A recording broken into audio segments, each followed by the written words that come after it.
What's up, you guys? Welcome back to the Average Joe on Stimulus YouTube channel, and welcome to your really quick, straight to the point, no BS, no clickbait, third stimulus update here for Friday, January 22nd, 2021. And we have a new president now. President Joe Biden was sworn in on the 20th of January, and he's got a whole lot of work to do to unite the country, but that's not what this video is about. The video is about stimulus. So the most recent news we have with respect to a third stimulus package is that the House would have that ready to go here by early February. I got three specific things I want to address with you in today's video. As many expected would happen, President Joe Biden signed a slew of executive orders to roll back some of the things that President Trump had done over the years and most recently in the previous few days. But he also signed two executive orders to increase food stamp benefits and to send missing stimulus checks. The first executive order was aimed at directing the Department of Agriculture to increase the value of supplemental nutrition assistance program benefits, or SNAP benefits,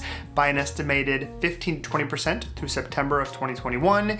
And additionally, the order calls for the department to consider increasing pandemic EBT benefits by 15%, getting more aid to families with children who would have received free or reduced school lunches. The second executive order asked the Treasury Department to take additional measures to finally deliver stimulus checks to taxpayers who are eligible but have not yet received the stimulus checks.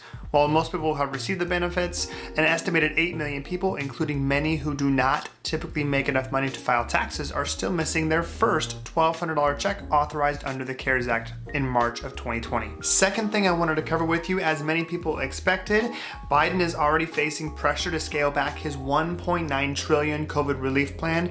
We always knew from the beginning that any plan that President Joe Biden came out with was likely going to cost a lot more than Republicans wanted to spend, and naturally they are putting up a lot of barriers to this $1.9 trillion plan that he recently announced. Ultimately, at the end of the day, Democrats can use a process called budget reconciliation to potentially pass a budget and a COVID relief bill that only requires a simple majority, as opposed to the general requirement of 60 senators, which they would not get right now. And as we know, we've talked about here, the simple majority would pass because even though Democrats only have 50 senators, the tie-breaking vote goes to the new Vice President, Kamala Harris. As we know though, 50 senators means that any single Democrat can potentially blow up the legislation. Lastly, I wanted to share with you guys is this interesting article out of thehill.com, which says GOP lawmaker says he'd be okay with $1,400 stimulus checks for people who receive the COVID-19 vaccine. Representative Steve Stivers, Republican from Ohio, says he'd be willing to give $1,400 stimulus checks to people who receive